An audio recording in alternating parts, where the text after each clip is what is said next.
Musical Talk, the UK's independent musical theatre podcast.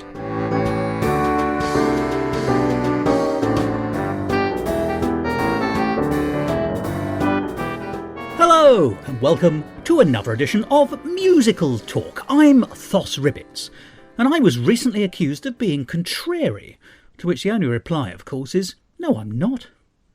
Well, in this episode of Musical Talk today, we're going to be looking at what I think is the newest genre of musical theatre to have emerged in the last few years, and that is verbatim musical theatre. And I'm sure if you've heard the term and you understand it, your thoughts will have gone immediately to London Road. And probably quite rightly too. It is, if you like, the daddy of the genre at the moment. It is the foundation stone. There have been and are other verbatim musicals, but London Road itself is the one that everyone thinks of, and which has had the most success. It was originally staged by the National Theatre and was so well received that eventually a film was made of it. And we'll be talking more about that in a future episode of Musical Talk. But it's not London Road that I particularly want to concentrate on today, although of course it will pepper the conversation as it goes along. Because I think that the term verbatim musical theatre somewhat disguises what that genre can do. Now, let's get our house in order at the beginning and talk about the terms we're using here. Most people will probably understand what verbatim theatre and verbatim musical theatre actually is, but if you don't, there's no shame in that. It's still not a very widely known form in either its dramatic or its musical versions. Verbatim theatre has been around for a while. It's essentially taking real words and then performing them. And by real words, I mean words from something in real life, such as spoken conversation, or the transcript of a court. If you were to take the verbatim account, i.e. the written down words, the transcript of something like a parliamentary debate, and then get actors to perform them, that would be verbatim theatre. And I saw a very interesting, although possibly not truly successful version of verbatim theatre about 10 years ago in the old council chamber in County Hall. That's the London County Council or Greater London Council building, as you may know from your own generation, on the South Bank opposite Parliament. And the performance that was being portrayed for us all was an investigation into democracy. And it was actors saying the real words as spoken by members of the public when asked what they thought democracy meant to them. The piece was interesting, but it was mostly interesting because of the format, and that is the danger with verbatim theatre, and therefore verbatim musical theatre, that the format obscures the content. In many ways, verbatim theatre is the opposite of Sondheim's famous axiom, content dictates form. Or at least it can be. I actually think Sondheim's position holds firm because the idea with verbatim theatre is that you are taking something which is real and therefore doing it as real is a very good way of doing it. So you've chosen the form to match the content. But it is possible to do it the other way round and say, I'm going to do verbatim theatre, what shall we find to perform? I think that danger is much stronger in verbatim theatre than almost any other form. Now, London Road was all about investigating the aftermath of a series of killings of prostitutes in a suburban area of Ipswich and comprised performers singing the words that residents in that area had spoken in interviews. And because of the success of London Road, there are many people who think that is the way to do verbatim musical theatre. You take the words and set them to music. You take spoken word and you set it to music so that you're hearing a conversation, if you like, floating on a bed of music, which was very much how I found London Road to be. An excellent piece, by the way. But it isn't the only way of doing musical theatre verbatim style. The only requirement is that the words you're using are authentic. So they could be written testimony as well as spoken testimony. But it is one of those rare forms of musical theatre where the lyrics are so very much more important than the music. There's always a balance to be struck in musical theatre, of course, against the relative strengths and merits of lyrics over music and vice versa. But in verbatim musical theatre, it's got to be lyrics first because the piece is about the authenticity of the original statements. You can chop them and edit them and rearrange them, but you cannot change them. If you do, the piece stops being authentic and immediately loses its power. And the real thing that musical theatre in the verbatim style gives you is power. London Road is powerful because it's real people's voices. So if you have a genuine text and you want to capitalise upon its truth and what that truth actually means in real life without artifice, or at least without obvious artifice, then verbatim musical theatre is a choice of form that you might want to consider. All this is a very long introduction to the main event of this episode, which is an interview with two people who have staged a piece of verbatim musical theatre. Now, if you were to go to Google and type in verbatim musical theatre, you would find that two shows really stick out. One, of course, is London Road, but the second one, which currently has the highest rankings and ratings, is a show that I saw in the Edinburgh Festival Fringe last year, that's 2015, called Untold Wars, a new verbatim musical. The Edinburgh Festival Fringe last year was unusual in that there were two verbatim musicals. I only got to see one, this one Untold Wars. This year, looking through the listings for 2016's Fringe, I can't find any at all. There's some verbatim theatre, but no verbatim musical theatre, which I think just goes to show how small the genre is. But one of the many delights of Untold Wars, a new verbatim musical, was that it was totally different in style to London Road, which is one of the points I've been trying to make, that verbatim musical theatre describes the format but not the content, and therefore it can be as wide as anything that you can imagine. And so the reality is that verbatim musical theatre is a small genre with a huge potential. So let's talk about Untold Wars, a new verbatim musical. Its composer and compiler, and also musical director, was Emily Taylor, and she worked hand in glove with her co-director and choreographer Chloe Shipley. And in a minute you'll be hearing a conversation I conducted with them at last year's Edinburgh Festival Fringe as we talk in depth about this new musical. I have previously broadcast a short extract of this interview, but this is the complete and full version. And what of the show itself? Well, here's the description of it online. The past 100 years mark the centenary of the First World War, bringing with it a multitude of stories, sights and sounds, each of breathtaking significance. We focus on the aspects of this time period, employing music, song and movement, and first-hand accounts to create a capsule of narratives for the audience. The work portrays a raw, exciting fusion from the emotional to the ecstatic, an insight into the trials of war and an homage and celebration of those who fought and those who were left behind. So in short, it's a series of accounts, some spoken but most written, which are presented with some editing but with no change, and set to music. Now, this piece, I must say, really struck home with me. It was a remarkably powerful, encompassing hour.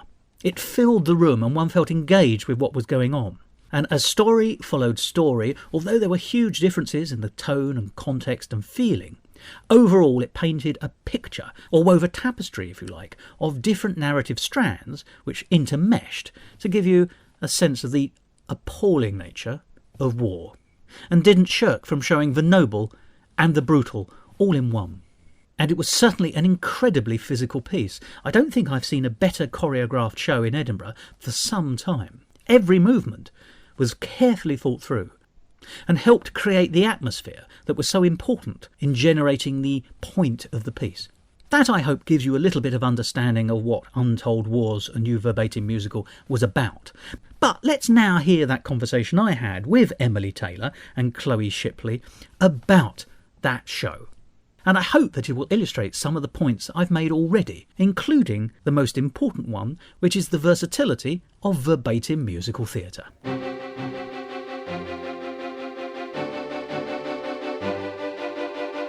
Musical talk. My name's Emily Taylor and I'm the composer and musical director of Untold Wars, which is a new verbatim musical at the Fringe. And my name is Chloe Shipley and I am the choreographer and the co-director of Untold Wars. Oh, splendid. Well, I think we have all the creative people here. Now, it's a verbatim musical. I think there's going to be some people who will not know what that is. Verbatim theatre has been around for a while, but verbatim musical feels like a moderately new genre. Thank you, London Road. So would you care to explain what you see verbatim musicals as and tell us something about the show?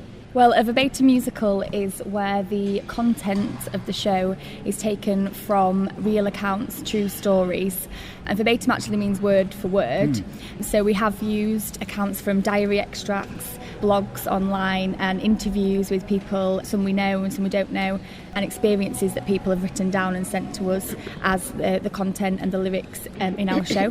For our show, we had to do a lot of research to find out what stories we could find and what stories hadn't really been known to the public. So the untold aspect of it is, so like people know about female soldiers, or people know about photographers or journalism, but people don't know specifically them stories. Yes. So we aim to find the stories which we could maybe dramatise and use. Like, for instance, like the sock song is my own story, so I wrote down my story, and we then were able to compose it exactly how I'd said it. So every word that I say then gets transposed into a song and then dramatised, and then we can perform it. So that's the same thing with every single story. It's either a letter, an account, an interview, or we've researched, found them, and then brought them to the table to direct them.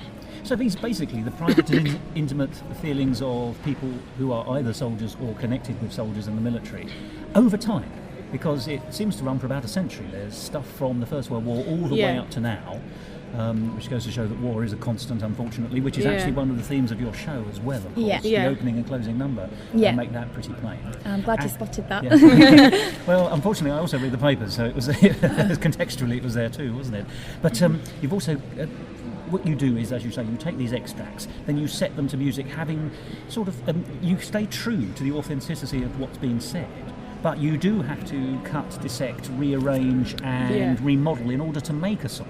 Yeah. Because there's at least one song where there are rhymes and people don't speak like that. Yeah. So tell us a little bit more about that process, because that strikes me as absolutely fabulous, because a lyricist in a usual musical would be able to say, actually, with their composer, this isn't working, why don't you change the music, why don't I change the lyric, and you can come to a sort of neutral position. But the lyrics are, in this, should we say, are inviolable, except you can rearrange them, but you cannot change them. Yeah. And that's a very interesting constraint. Yeah. How that would work is that I would take the text and I would find lines that I found interesting or that I thought explained the story. Sometimes it would be the whole chunk paragraph, or sometimes there'd be a line further down and I'd miss out a bit in between. It could be a series of quotations from a piece on that. Yeah. So I've worked in that way. I've not changed, if it's a full sentence, I've not changed the sentence, but I might put a different one underneath it that wasn't necessarily the next thing they said. That doesn't stop it being anything other than authentic, though, does it? Because, no. And I think authenticity is what gives this its power. Yeah. These are the words of the real men and women involved in whatever way they are involved. And I will say that I think the word to describe this show is powerful. Yeah.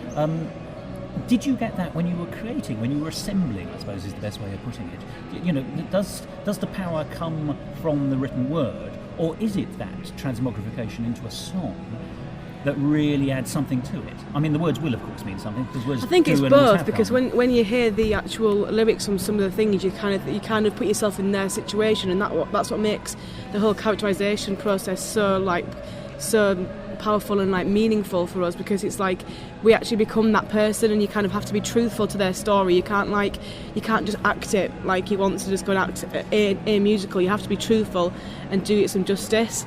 Yes, you can't have too many different readings of this. I imagine if a different group put your piece on, it wouldn't feel a million miles away from what you've done. It might be choreographed differently or staged slightly differently, but the power, that comes from the text and the music together. Yeah, that's in no way to dismiss the choreography, which I think is astounding, and actually a really important third part of this. You have the music and the words, and you have the acting, but the choreography really adds some oomph to it, because you're in a dynamic situation from the off. You have people drilling, you have people in war zones, there's sound effects of fights, there's a loud soundscape which helps add to that sort of warfield feeling.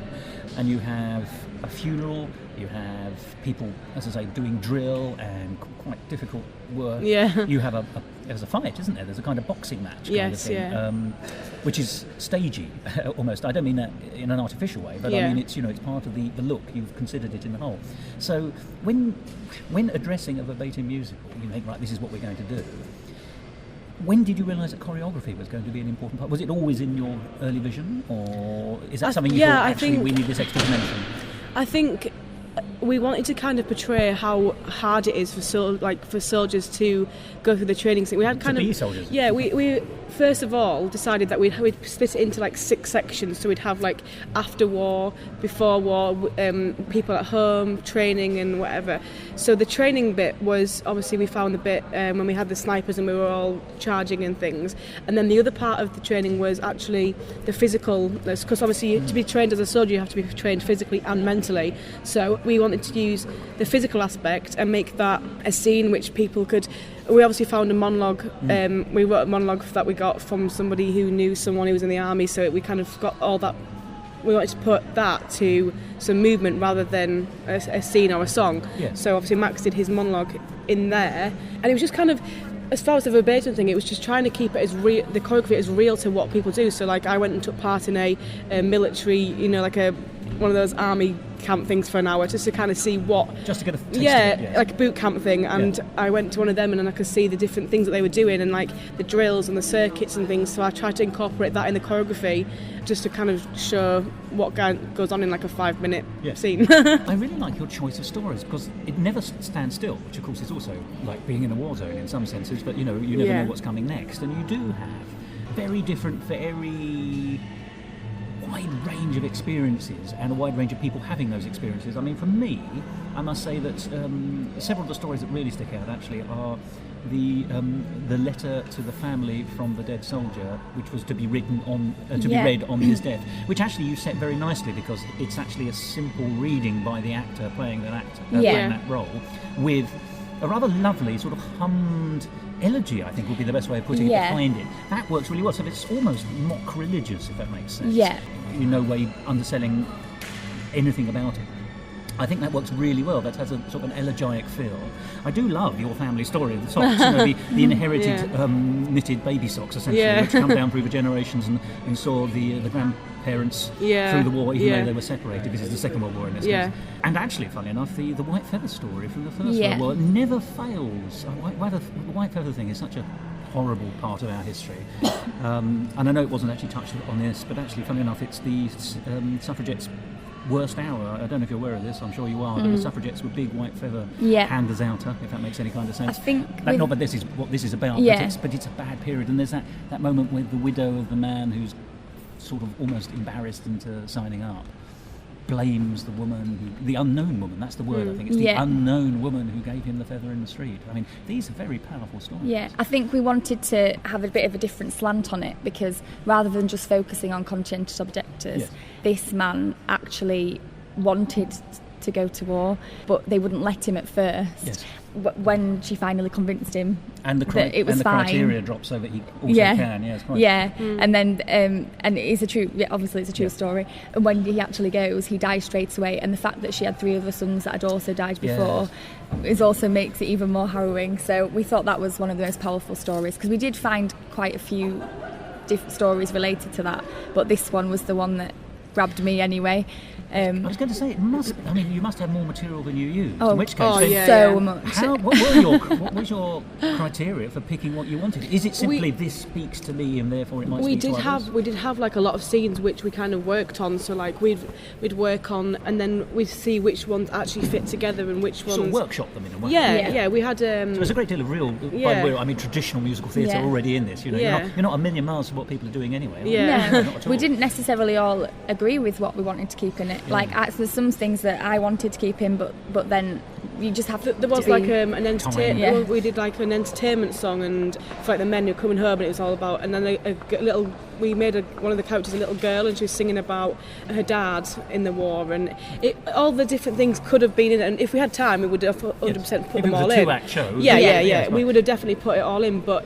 I think it was more of a case of which ones are the most powerful ones and ones that we want to actually direct, and obviously each one has a transition. So obviously the comedy song when they're all doing this goes straight into a battle scene. It had to make sure that every single one could have a slick transition, and like musically as well. Like some of the songs would be in a different key or a different kind of theme to it, and it just wouldn't fit with each other, would it, sir? You've got to be able to segue smoothly. It does that, by the way. It turns on a sixpence, as they used to say. It really, it's beautiful in that sense. It feels, it's sung through essentially. There's acting moments too.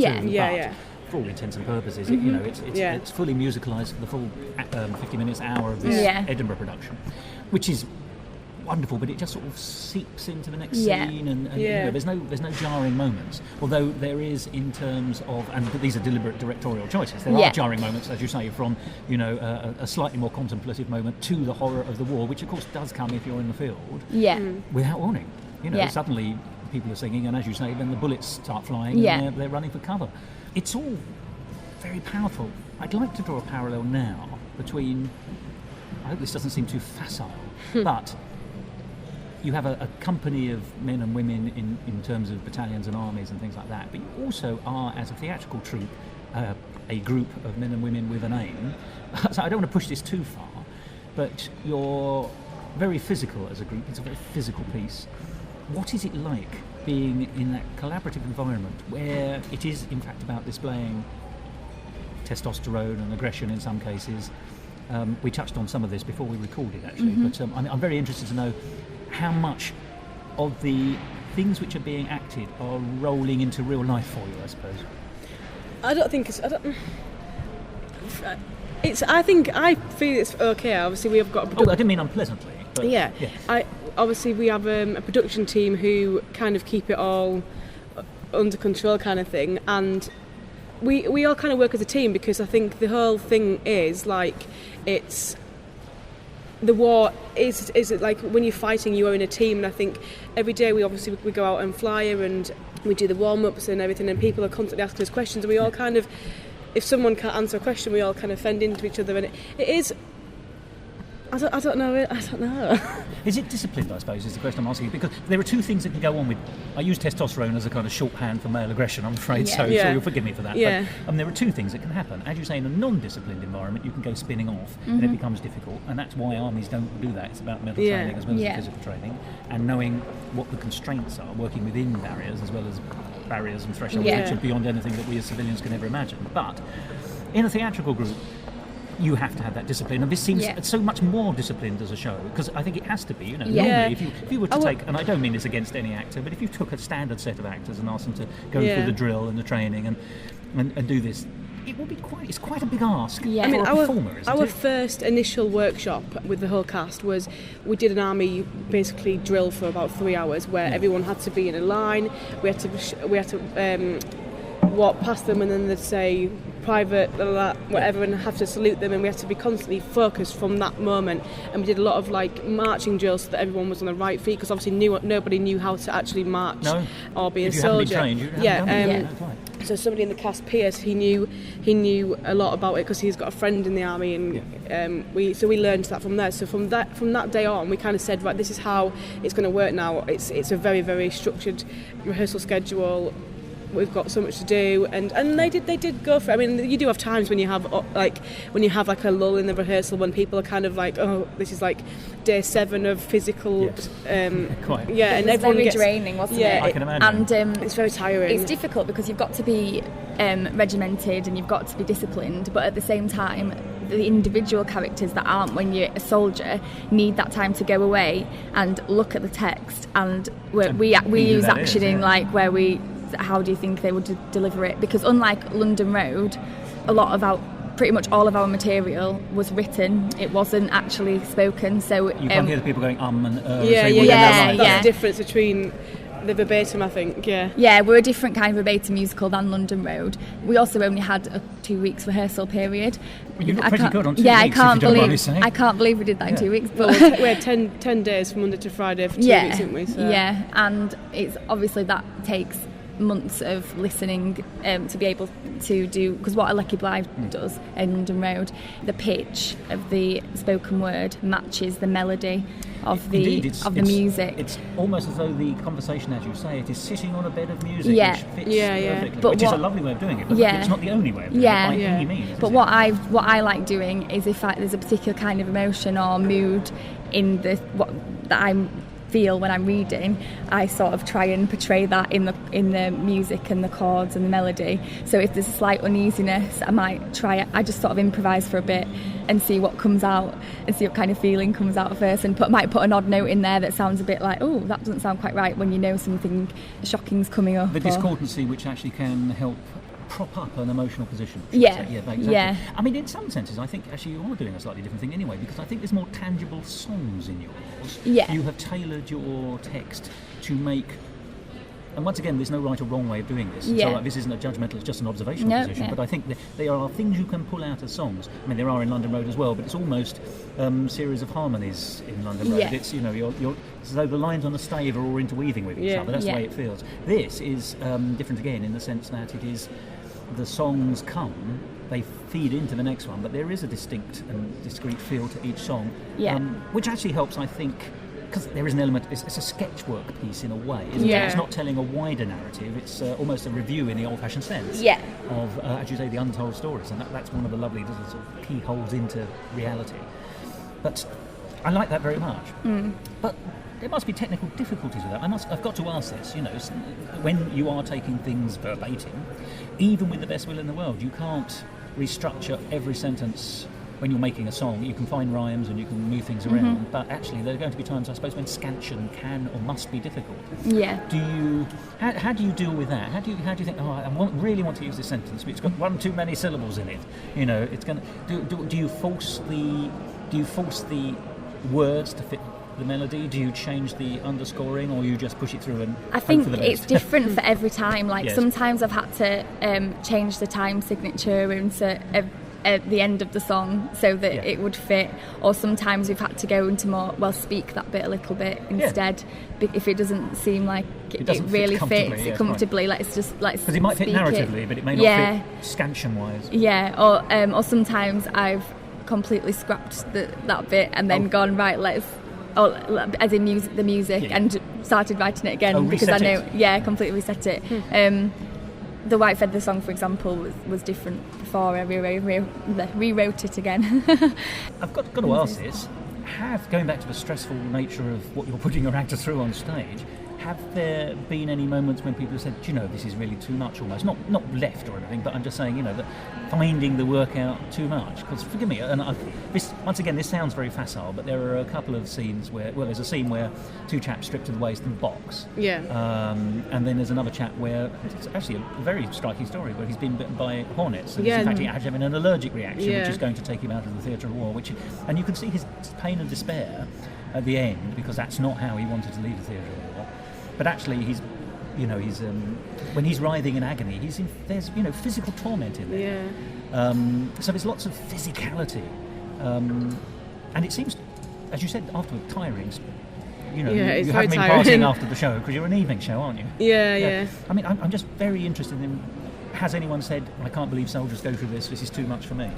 I think, I mean, every night we've obviously done this for an hour, and at the end of it, we're all absolutely just like, you just can't do anything, you're physically exhausted because you just kind of put yourself into it.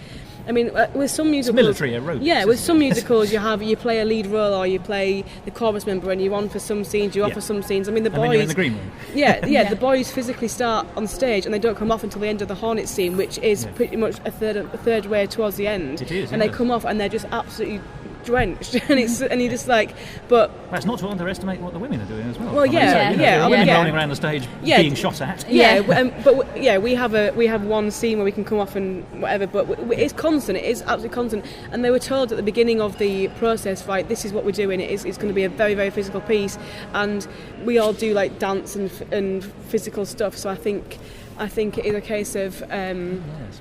We all knew that we were capable of doing it, so we were able to push ourselves more and more. I mean, when we did the training sequence, to learn that and to have to keep going over and over and over again, I mean, we did that in a morning, and by the end of it, we were all to go for lunch, and we all were just like, oh... And you realise, and Red Bull. And everyone's kind of got like aches and pains and stuff, and you think... And I think I had a conversation with one of the boys the other day, and they were saying, can you imagine doing this every single day for your country, like every single day? And you kind of feel like, well, you kind of respect them a lot. You gain a lot of respect for the army, and not that you didn't beforehand, but because you're going through it kind of in a different aspect. You understand what they go through, and you really do like look up to them for it. Well, funny enough, you've touched on something I really wanted to talk about there, which is another of the words I'd use for the show, apart from powerful and punchy, is sort of provocative, not deliberately provocative, but as a member of the audience, I live a very middle-class, middle-aged life. I'm a civilian, absolutely through and through. I sit at a desk most days in my real life. I come to see this show. As it happens, in my day-to-day existence does bring me into contact with the armed forces occasionally, in a more ceremonial way, I must say. And they are people who have dedicated their lives to a particular thing, and that is incredible and impressive, particularly when they are going off and risking their lives. And we also have to remember there's a difference between what soldiers are doing and why they're doing it. And they are doing what they're told, but the reason they're doing it is not their decision. It is, forgive me, we have politicians on one side who make the decisions, better or worse, but that is what happens. And then the soldiers go off and do it. And we have to differentiate between, you may not approve of the reason for something, but that's no reason not to respect the individuals. I just want to make that plain before we go any further. But it is provocative because it shows the brutality of war in all its senses. There are scenes where the soldiers are being fired at, but there are scenes too where the soldiers are perhaps doing things which are necessary in the field of war. I do this non-judgmentally, but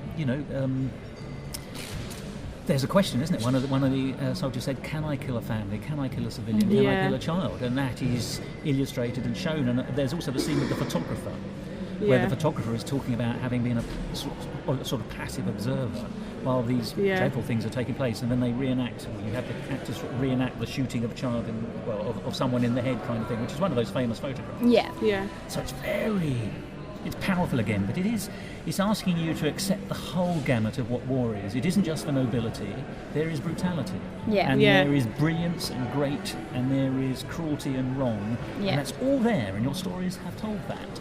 That's quite provocative. How does that seem to you? And has anyone come up to you after a show and said, "Oh, too much," or "That's brilliant," or how have you addressed the controversy part, and then and how people deal with it? I was worried people would find it controversial, but nobody has said anything so far. Everyone said they thought it was quite true, and they couldn't believe that there were some true stories. That one girl came up to me yesterday and she said, "Oh my God, it was absolutely amazing. Like, I could not believe that them stories that you've portrayed are real." She's like, I just can't get around it. There wasn't anything to say she didn't think he should have been in or whatever, but it's just outside her sphere of existence, as it is for most of us, let's be honest. Especially for teenage girls as well. She was just like, wow. Yes. Yeah. I would like some people from the military to come.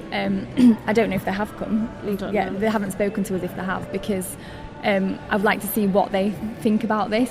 But we've started this with the mindset of we're not trying to enforce any kind of a political opinion, it's not preachy in any way. And we've done that on purpose because and it's authentic as well. That helps, doesn't it? I mean, there's selection, which is the only editorial aspect of it. Yeah. But it is what happened. And it is what it is. Sorry, I interrupted you. It's fine. But we've tried to show the patriotic side of war, and we've tried to show the negative sides of obviously.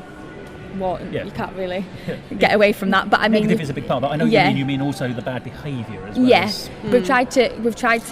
That did come into the selection process actually. So we didn't want everything to be like, this is or cliche kind of thing. Yeah, we don't want anything cliche in there. Oh, I think you've avoided that very well. Yeah. I mean, it's a deft piece. Yeah. It's as nimble as its own choreography in a sense. It sort of dances in a muscular way. Yeah. I feel I'm labouring this, but you get my idea. It has points to make, but it makes them so. Here is what happens. Go off and have an opinion. Yeah. And I like that. It is for me as an audience member to go off and have my view on it. Yeah. And another audience member will have a different view on it, possibly. Yeah. And that's fantastic. It's not you who's adding the views; it is the public. You're just saying, here are the facts. Look at how. Yeah. And we hope that by having the last post at the end, that we show that we respect the soldiers, and we're not trying. We're respecting everyone that's fought for our country, and if that's the decision they've made, and we respect what they're doing. We wanted that as well, because we think it's people will go away, and then sometimes they'll think about it, sometimes they won't. And we thought if we have the last post at the end, it gives every single person in the audience an opportunity to see what they've looked at and to actually reflect on it and see what they've just seen. And well, you do something else as well, which I think is actually very clever, and I hope you're going to tell me that it was planned and deliberate. But it's during the last post, or just at the end, your actors are in formation, as soldiers, and they all place a poppy on the floor and walk away. And so the last scene we as audience members get is a row of poppies in regular order. Yeah. And what that, of course, well, what it does to me, what it reminds me of course, is those tremendously neat military graveyards you see in France and all over the First World War funeral areas. And there's almost nothing more powerful than a silent, well-kept military cemetery. Yeah. And I think you've evoked that with just the poppies, and I think that's quite a remarkable ending. And as you say, it gives you that, well, coming down, I don't know if is that the right word, but that moment of reflection which really, which has to be, which is why that's always the part of the remembrance service across the country. Definitely. That is why that is there. It is what it does, and it works in a theatrical context as well as in a civic context, for want of a better phrase. Yeah. Was that planned? Tell me it was. It was. Well, we'd originally had an idea of trying to drop the poppies over the top. It's a bit Blackadder 4. Yeah. And then we thought this was like more powerful, and then obviously having them. We were going to use a white poppy, replace one of them with a white poppy for peace, but we saw it and we were just like that makes it. That would be controversial. Yeah, that's why we didn't. That's why we didn't. We decided not to. And you wouldn't see that at a civic ceremony or a military cemetery. No, this was a much better way of doing it. Leaving the poppies as the last thing on stage, and as you said, in the regimented order. And it is for soldiers who put them down. Yeah. I like that too. Well, I think it's fantastic. Tell me a little about UR203 Theatre. Yep. Tell me about who you are and what experience you've had previously that led to this, because I'm fascinated. We're a brand new theatre company. Oh, really? Yep. This is your premiere piece? Our first show. Well, do carry on. And we're all based in Leeds. We all went to Leeds University, did theatre and performance. But you've left, so you're graduates. Just graduated this summer, and we basically came together, did this piece, and collaborated together to kind of put it on. We wanted to take something to the Fringe, and we were all a group of students who got on really well and worked really well together throughout our past kind of 3 years at the university, and that's kind of how the place the 203 comes from. That's our rehearsal room. Our rehearsal room is 2.03, so that was kind of where we came from, and we just kind of all got together. Everyone has different strengths, so we have a production team who, some people do marketing who already work at the Fringe, so we've got a production company manager who also comes to work at the Fringe, so it was kind of a case of like it all fitted in really well, and we looked at London Road in some of our musical modules in our university degree, and that was it was a thing like, well, let's try and kind of make something go with it. So I'm so pleased you did, because funnily enough, I went to see the film recently, right? And it's a fantastic film of the National Theatre production, and I think it's a marvellous film, and I recommend anyone who loves musical theatre should see it. Yeah. But I went with a friend, and he came out. Well, we both came out at the end, and he said to me, "It's marvellous, but I don't think it's the beginning of a genre." But I do notice up here in Edinburgh that there's you and there's at least one more verbatim musical up here. Yeah. So it will never be a big genre, but I do hope it becomes a genre. And I do hope it's something that you'll sort of continue to think about. Well, I think there's a niche to be had. Yeah, we were having a conversation as a group actually the other day, and we were saying how much our feedback we're getting such positive things about the verbatim style, with it kind of like we maybe want to carry this on now, so when we come home, either taking this further maybe, or kind of adapting this into a few more different bits, or to rewrite something else and find out and keep covering different bases of different things. Whilst people are making documentaries, there's always a verbatim musical. Honestly, there's so much stuff you can find. If you research one aspect of the war, you get millions of stories, and it's just there's a never ending. You can constantly do it as long as you've got the production team behind you. You can do as many things as you want to with it. Yeah, I think we'd like to go down a different topic area maybe, and I personally anyway would like to try and go to the next level and do our own interviews, so conduct our own research Collective Live does, and then try and see where we go from there, and see if we can get some of that more natural speech into the song. Like with the Hornet story, that actually is one of our friend's brothers, and if he'd have been able to come to we would be able to interview him, so it's like a fully conversation, so we could have done that into this, but I think it worked well how he did it, because it would have been completely different to everything else. Obviously my story is the only one where it's my spoken words, it's recorded, it's fine. But everything else obviously is like a document, so it would be good now to kind of do our own interviews, go out there and find things that people don't know about, and But I think the genre is very flexible. Definitely. As you say, the war is a never-ending possibility, and sadly, but it is. Yeah. And then there are other things as well. I tell you what I'd love to see. I'd love to see someone do something with a high-profile court case. You know, Dr. Crippen or Oscar Wilde or something like that. You could make something of that as well. But there we are. That's something for the future. There is a verbatim play. But it's no point in saying it now because I can't remember what it is. That's a court case. What is it? Which one? Anyway, it might well be Oscar Wilde. Though there is that as well, but there's something else. It's about the stabbing or something that happened, and there's a court case, but I can't remember what it is. Oh, I think. Anyway, it's not important. Sorry. So what next for Untold Stories? Does it go on from Edinburgh? Well, to be fair, we have actually had people emailing us and said, "Can we come and perform at a military event, a festival in next year?" And some girl came over to us and said, you can't let this just phase off now, you've got to carry on going. I mean, we, as a theatre company, we have all got a thing, like we kind of got together for the Fringe, and we have all got different things which we want to do the next couple of years. Emily's going to teach and I'm going travelling, but I think... But the piece can survive. But I think realistically, after this Fringe, we've got more positive feedback than we thought we would. So I think now everyone's kind of like, right, this could be a start of something which we want to kind of progress with. This could be the beginning of something big. Yeah. Let's I think I'd like to carry it on. Yeah, I would as well. I think now after, and as well, like I did, I went into one of the schools and did like a workship on verbatim, because verbatim theatre isn't really in secondary schools. It's quite not well known. It's very esoteric form, really. Yeah, and I went into it, into a secondary school and kind of promoted the show basically and said, come, if anyone's in Edinburgh, come and see us, kind of thing, and did a workshop with the verbatim, and the kids loved it because they could find stories in the newspaper which they had heard of the news or whatever, and they could act it out and they could have any music they wanted, and they just loved it. And I think it's something that we should maybe push forward to being a new genre, a new aspect of theatre. Really. I'm going into education as a music and drama teacher in September. Well, but I'm could you educate the next generation? But I would love to get 203 involved in that aspect as well. So children writing their own verbatim stories and music as well. So and that's a way of spreading the word about us as well. But I'd also like to continue to do our own. I definitely think from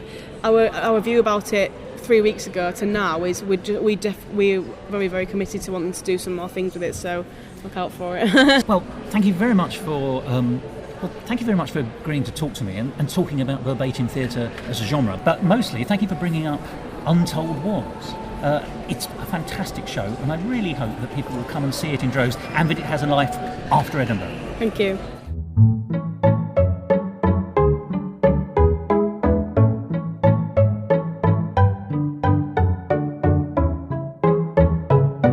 Musical talk. Well, my thanks go to Emily Taylor and to Chloe Shipley for talking to me about Untold Wars, a new verbatim musical. And you can still find a lot about that show online, including reviews and their Facebook and Twitter accounts, which also include a number of photographs. Verbatim musical theatre is really interesting, I think, and I look forward to more and more coming forward. However, at the moment, that doesn't seem to be the case. It's more of a drip, drip, drip than a deluge. So the complete opposite of a British summer. And talking of rain, it's probably appropriate to mention that now's a really good time to be thinking about going to the Edinburgh Festival Fringe. I, of course, will be there again this year, reporting for Musical Talk. And if you type Ed Fringe into your search engine, you can now find the website with all the listings on it and have a good look and see if anything tickles your fancy. I'm currently working through an enormous long list of possibilities.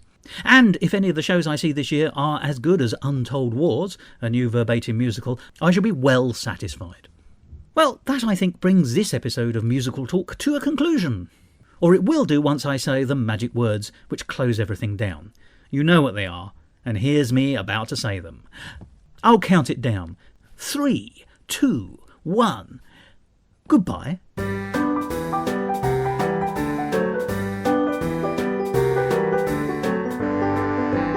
This has been episode 486 of Musical Talk, published on the 19th of July 2016. This episode was edited and presented by Thos Ribbits and is copyright Musical Talk 2016.